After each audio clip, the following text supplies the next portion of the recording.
Ano-ano nga ba ang mga shot list na pwede mong makunan during the wedding ceremony?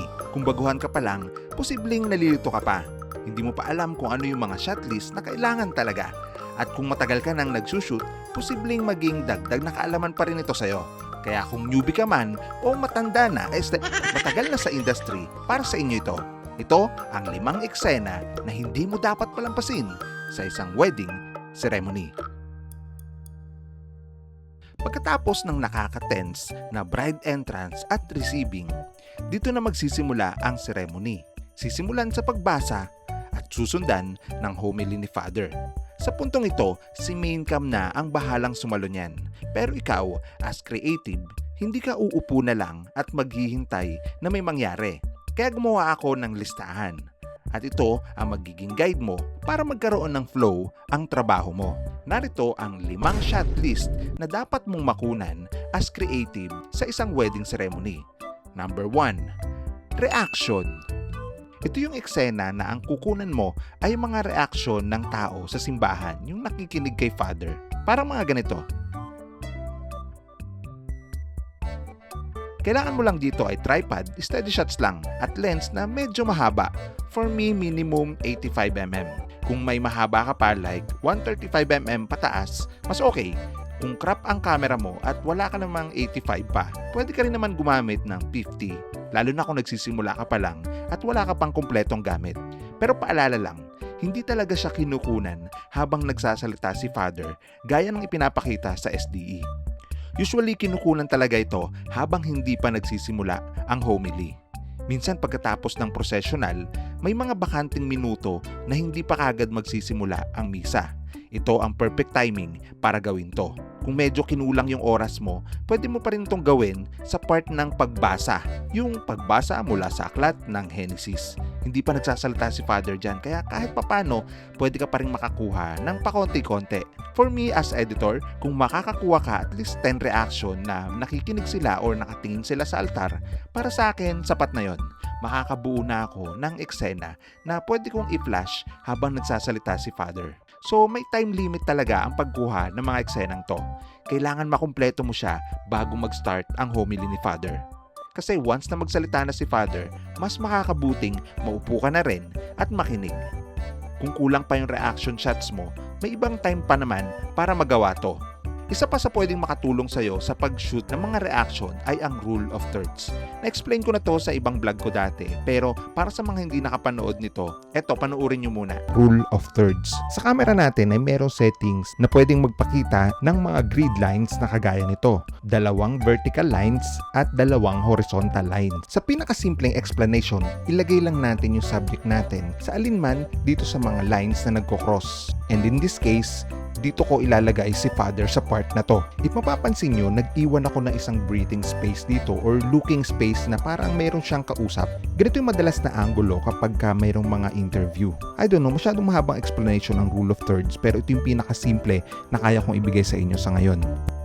Sa composition ko, minsan nag-a-add ako ng mga foreground, kagaya ng mga makikita nyo dito. Minsan tinatago ko talaga yung camera ko sa mga upuan. Mas magmumukhang hidden yung shots mo na tipong hindi alam ng subject mo na kinukunan mo sila. Mas nagiging natural at mas candid. Kapag may pagkakataon, pwede mo rin kunan ang couple. Isa naman sa I think wag mo nang pag-aksayahan ng panahon is makunan pa yung mga taong nagsa-cellphone. Madami niyan. Iwasan mo lang yon. Hindi kasi siya magandang tignan sa SDE. At kung ako rin yung editor, hindi ko talaga siya ipapasok. Since may time limit ka sa pagkuha ng reaction, mag-move on ka na at humanap na lang ng iba pang pwede mo pang makunan. Iwasan mo rin na makunan yung mga natutulog. Hayaan mo na lang sila. Pero may exemption dyan. Kapag bata or baby ang kinukunan mo, pwede yan kahit ano pang gawin nila. Ang cute kaya, tulog man o naghihikab, o kaya kausap niya yung kanyang kalaro, good vibes pa rin yan sa SDE. Number 2, action. Ito yung mga movement ng mga tao sa simbahan. Yes, marami niyan dito. Una, yung pagtayo. Pwede rin yung pag-upo. Meron din dyan eksena na pagluhod. Kasama na rin dito yung paglalagay ng veil. Kasunod niyan, yung paglalagay ng cord. Sa part na to, may isip mo na, grabe naman, sobrang dami naman ang kailangan makunan. Well, natural lang yan kapag medyo bago ka pa lang. Sabihin na lang natin na hindi mo pa talaga alam yung flow ng ceremony. Hindi mo alam kung kailan sila tatayo, kailan sila uupo, at kailan sila luluhod. Pero kapag nasanay ka at paulit-ulit mo tong ginagawa, sure ako masasaulo mo rin talaga to lahat. Pero gusto ko rin lang sabihin na hindi naman require na makuha mo lahat. Yung pag-upo, yung pagtayo, at kailangan na wala kang mamiss. Hindi siya ganon. Hindi siya failure kung hindi mo makunan at hindi mo to makompleto. Gaya nga ng title ko sa part na to, action. Meaning mga movement ng tao sa simbahan na part ng ceremony. Ibig sabihin, random to. Hindi naman lahat yan ay ipapasok ni editor. Pwede lang siyang pumili kung anong action ng mga tao ang ipapasok niya. Kaya kung di mo makumpleto, okay lang yan. Kapag nasa garden wedding nga, wala rin naman tumatayo at wala rin lumuluhod. Buong ceremony nakaupo silang lahat. Kasi hindi naman sa lahat ng pagkakataon mape-perfect mo yan. Gaya nitong mga ganitong eksena, naluluhod talaga dapat ang tao. Pero kapag tinutukan mo ng camera, hindi pala sila luluhod. Well, kapag ganon, move on ka na lang. Ganon talaga. Number 3, tawagin natin itong location. Simple lang, establishing to ng simbahan o nung lugar kung saan ginaganap ang ceremony. Pwedeng naka-tripod, pwedeng naka-gimbal, or pwedeng both. At saang part nga ba ng ceremony ito pwedeng kuhanan? Pwede siyang kunan bago mag-start ang ceremony. Yung tipo nga aga mong dumating sa simbahan at may time ka para mag-shoot ng establishing. Pwede mo rin itong gawin after ng ceremony kung kailan mabakante ka at nasa simbahan ka pa. Also, pwede rin mag-establishing sa loob ng simbahan. Again, pwedeng tripod, pwedeng gimbal. Pwede kang gumamit ng gimbal sa mga side at sa center.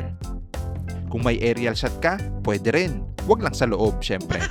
Kapag ako ang editor, ginagamit ko ang mga establishing shots na to na una kong ipapakita kapag magsasalita na si Father. Parang ganito. At dahil doon sa kanilang pagmamahalan na siyang naging daan sa kanilang pagpapakabanal, ang pagmamahalan na ito ang naging daan kung paano sila ay naging inspirasyon para sa atin at kung paano pagmamahal ay nagiging daan din patungo sa ating Panginoon. Number 4, interaction. Ito naman ay mga movement pa rin ng mga tao pero may interaction sa bawat isa. Kagaya ng Peace be with you. Kapag nakakakuha ako ng mga ganitong eksena, feeling ko palagi ako nakakatsamba. Kasi bihira talaga yan, hindi talaga yan basta-basta mong makukuha sa lahat ng mga ceremony na i-cover mo. Kailangan mo talagang pumili kung saang lugar, saang part mo itatapat ng camera mo na yung mga tao ay mag-i-interact talaga sa isa't isa na kagaya ng nakikita nyo ngayon. And also, using gimbal, pwede mo ring makunan yung ama namin. Yung mga kamay na magkakahawak. Para sa akin, ang eksenang to is nagre-represent ng connection para sa lahat. Connection between families and friends. Kasama rin sa interaction yung pagtanggap ng komunyon. At ang panlima, celebration. Madali lang to. Kailangan mo lang matsyempohan ang palakpakan. Sa isang ceremony, may dalawang part dito kung saan magpapalakpakan ang tao. Yung una is after mabigay ang aras sa bride. Abangan mo kasi palakpakan na ang sunod dyan. Mga kapatid, palakpakan natin sila Tito Edwin at Tita Leonie.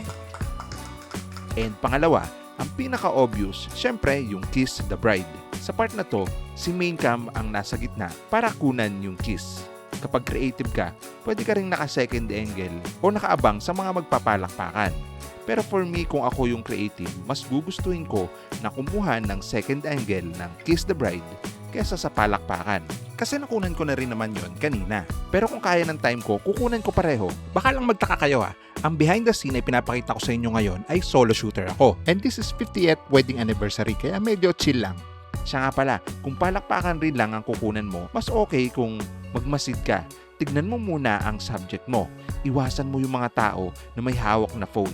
Kadalasan, hindi talaga sila pumapalakpak. Sayang naman yung effort mo, di ba? Napansin mo, may mga pattern talaga lahat ng mga shots dito sa wedding ceremony.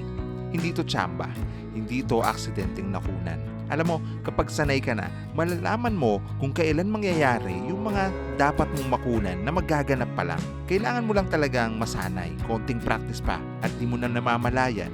Sa ulo mo na pala yung flow ng ceremony. Alam na rin naman natin na dito sa simbahan, marami talagang bawal. Kaya tatandaan, hindi ka lang shooter, isa kang ninja. Huwag mo masyadong ipahalata yung presensya mo. And paalala lang, lagi tayong susunod sa rules and regulation ng bawat simbahan. importante man para sa atin ang mga shot list na to, importante rin sa kanila na sumunod tayo. Yun lang mga ka-shooters, maraming salamat sa panonood. Happy shooting!